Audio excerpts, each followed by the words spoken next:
هەرچی مینای دڵەکان بوو هەڵیان وەراند، ئەو هەموو گۆزە جوانانەیان شکاند، ئەو هەموو کانی و ئاوەیان گوێزایەوە.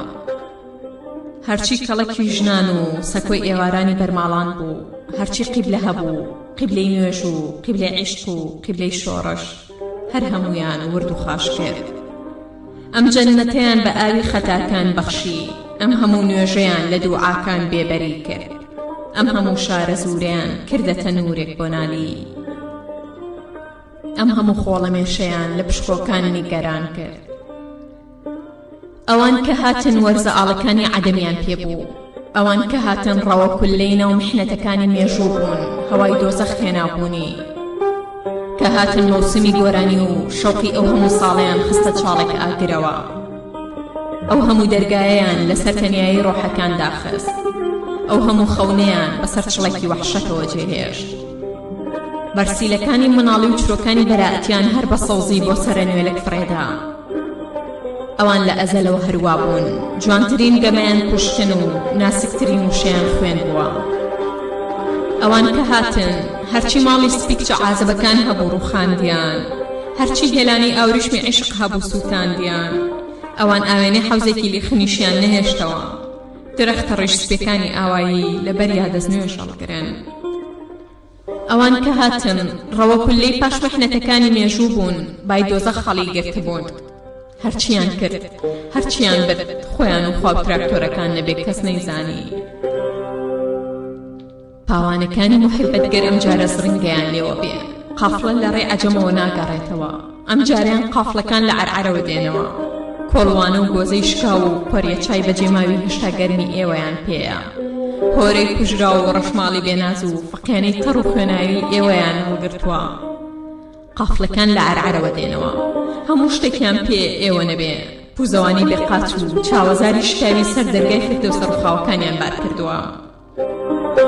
لەوێوە لە وڵاتی بیابانەوە دێنەوە، ئێوەیان لەگەڵدانی نا بە ناوی ئێوە و مەملەکەتێک لە ژێر لەمدا، میرنشینێکی بێمیر و بەبێڕەعەت، وڵاتێکی بێ ئاڵا و بێ سرودی نیشتیمانی لەوێدا لەو سەحرایەدا ئیعلان کرا. بە ناوی ئێوەوە لە پێشەکی چاپی دەیەمی ئەنجیلدا مەسیح نووسی بووی، کێ ئەنفالم بۆ دەخاتە ڕستەوە، لە خاچەکەم دێمە خوارێ و سەری خۆمی پێدەبەخشم. قافڵەکان لەوێوە لە مەملەکەتی لمەوە بۆ ئێری بێ ئاگر و ئێری بێ باران دێنەوە. قافڵەکان پڕن لە میعراج و فانوس و داری عود، پڕن لە نوقڵ و مێوژی هەموو شەو مبارەکەکانی ئێرە، شەوانی بەراعەتی ئێوە نەبێ، گەڵای هەموو یادگاریەکانیان پێیە، نووزە و هەنسکی ئێوە نەبێ، هەموو تابلۆکانیان هەڵگرتووە، پۆرتڕێتی ڕووی مەلولی ئێوە نەبێ. قافڵەکان هێندە بێ مروەتن کە دێنەوە، گەرمترین هەواڵی دنیایان پێیە، دوا خەبەری ماڵاوایی ئێوە نەبێ لە خاک. ئێوە کە گەیشتنە ئەوێ، هێشتا کە بۆنی ڕێحانە و بۆنی مێخەتان لێ دەهات، ئێوە کە گەیشتنە ئەوێ، بیابان بە هاوارەکانی خۆی وت سەرنجی لەم گوڵ حەسرەتیانە بدەن، دڵی تازە لە ناو بەهەشتەوە هاتوون. کە گەیشتن گۆرانیتان بیر چووبەوە، بەناو درزەکانی زەمیندا بە چرای حوزنەوە بۆ ترپەی دڵەکان، بۆ قومێک خۆشەویستی و بۆ چنگی هەوری سەبووری دەگەڕان. لەو ئێوارە سەختانەدا کێ دەیتوانی برینێکتان ژیر کاتەوە، کێ دەیتوانی ئازارێکتان بلاوێنێ.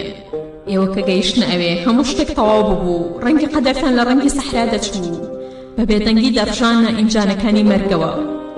لەو مەملەکەتە بێ کەنارەی لەمدا، ئاگر کە سەیری دەکردن شەرمەزار بوو.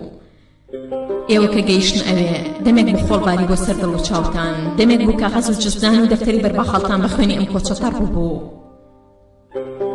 ساڵ درەنگە، فەسڵەکانی چاوەڕوانی بەسەر چوون و قافڵەکانیش گەیشتن و ئێوە چاوێکتان هەڵ نەبڕی، ئێوە نامەیەکتان نەنات، بەبێ گەڕانەوە ئێوە فیراق دواوێستەمە ئێستا، بەبێ پێکەنینی ئێوە گریان دواجیلووەمە ئێستا. توش ئەیزاکیری ئەنفال کراوم، درەنگە خۆت کۆکەرەوە، بەدیار ئێوارەیە کۆدامەنیشە ئەستێری تێدا هەڵنایەت.